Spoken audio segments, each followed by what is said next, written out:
Welcome back, guys. Enigma here. I have a Altergiest deck profile for you today. This is the deck that I played at regional, and I got, I believe, it was the Indianapolis regional. It was like 120th place or something like that. Um, yeah, it was alright. I saw a lot of rogue, which I was a little mad about. But yeah, hopefully this deck helps you out a little bit. Definitely going to be a little bit better in the new format, just because people are going to be trying to spam a lot more, and this deck does do a lot. So let's get started with this. Just the one multi-faker to start off with. Kind of, the the best card in the deck, really. 3 Milseek, 3 Marionetter, and then 2 Silicus. Just kind of like the normal lineup for Altergeist here. And then the 1 Concory. Right, and then the one thing that I have that no one else uses is the tuner, the Finalig. Him by himself isn't really all that good, and I've even considered trying to use like maybe Shadol Falco or other level 2 tuners that are just kind of better in general. But this one is searchable in the deck, is why I use him, especially with Protocol. And I'll show you why later on I use them. And that's it for the Altergeist monsters. Now we have the 3 Ash there. Just one of the better hand traps from the last format. I've seen a lot of people stop playing hand traps in general, just kind of going with more trap based. Yeah, I don't know if that's the right way to go, but it's looking like that's probably what's gonna happen. Next, 2 Secret Village. Obviously, we have all spellcasters. We don't need spells. Your opponent needs spells. So, and then 1 Mystic Mine with 2 Demise of the Land. Really, this wins me games. I won half my games at the regional just from this one card alone. It should probably be not. It shouldn't be banned. I think it should just be limited to 1, just so people can't overuse it. And then people who are saying that it should be banned. I know I play it and I have a bias about that, but it shouldn't be banned because it is a card like any other card. Like, it's a floodgate. It's a very good floodgate, but it's a floodgate nonetheless, and people should have to see that coming. Kind of like how you should see Rogue coming at an event, and not just the best decks. That's just my opinion. Last spell, just 1 Pot of Avarice. It's at 3 now. I'm still going to keep it at 1 in this deck just because you don't need it. You barely go through any monsters. Next, the traps. 3 Spoofing. Want to get the 3rd super. This deck was mainly just all from interacting with people, trading. I want to keep it that way, nothing bought. So right now I'm just looking for someone who has a super spoofing. I don't know. It's kind of like it's like buying the product with that one Nilfheim, I think. No, Niflheim. Kind of like how he has the buy only product. This was a trade only product. So yeah.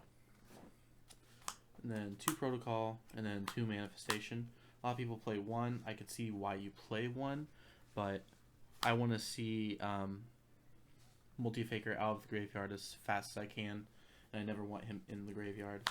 If I don't have spoofing, this helps, especially if I don't open up well. 3 Crackdown. Honestly, one of the better traps in the game right now. Just take an opponent's monster. They usually don't even see this one coming. even though it is an Altergeist deck and everyone plays it in Altergeist, a lot of people just don't see, like, they just don't see this card coming at all. They lose one monster, their whole combo gets messed up.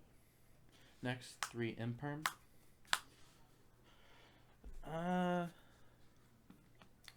I like this. It is a great card. Problem is, it always tends to, it's like a fact failure for me.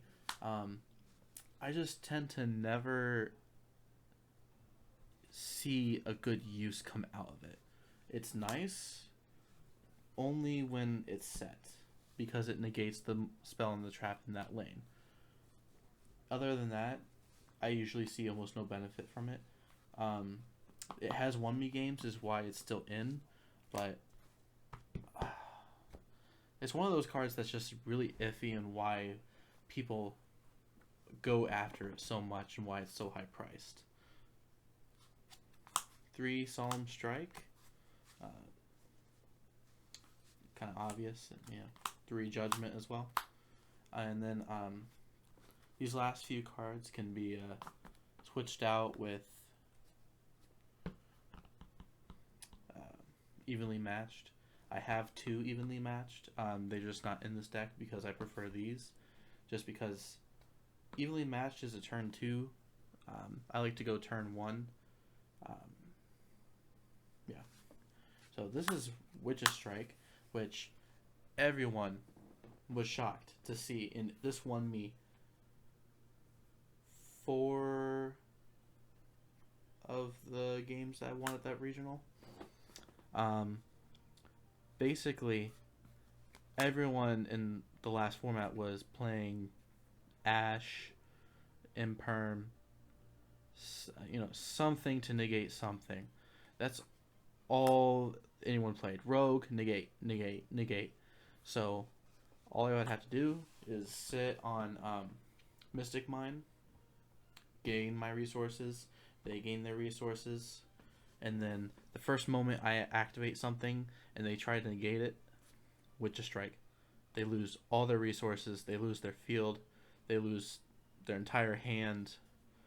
This is a broken card, and I don't understand why it's at the price it is at the moment. It's amazing. But like I said, you can easily take that out if you want for Evenly Matched.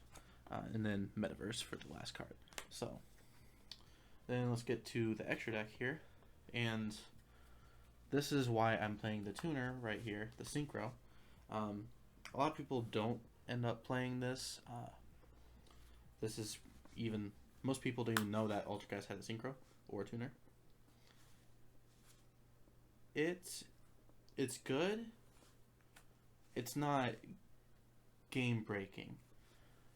Really, if you get this out, you've pretty much won at that moment.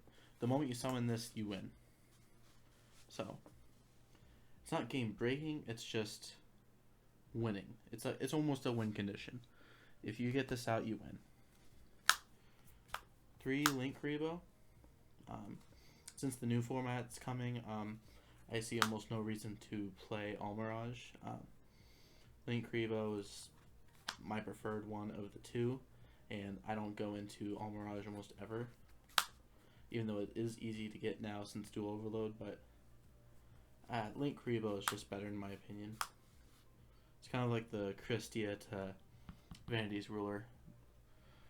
I just like this one. If I played Extravagance, I would play Almirage though.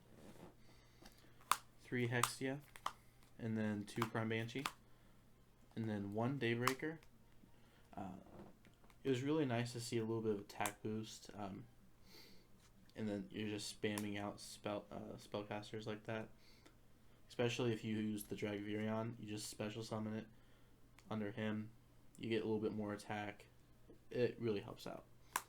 1 Nightmare Phoenix, 1 Nightmare Unicorn, 1 Nigirsu, and then Saryuja. I almost never went into Saryuja. Actually, for the event, I swapped this out for Boral Sword with a friend. I never even went into Boral Sword, so I prefer to get the draw on the big one I'm gonna go into, just to see if I can get more cards that can help me in my situation. Boral Sword, yes, is a beat stick that can attack and win you games, but this is just in my opinion, just a little bit better at the moment, especially going into this new format. And that's the deck profile. I do have a little bit of a side deck, but I'm gonna leave that one to your guys' imagination, especially since most side decks for casual play are based upon your locals. There's not really any type of play right now where you can go to a local or even to a tournament. So if you're trying to build this deck and you're at home, I definitely would say pick it up now, since the imperms are cheap. Most of the deck is cheap. You can probably get this deck under $80 or so if you get good deals on everything. So yeah, thank you guys for watching. Like and subscribe. Enigma out.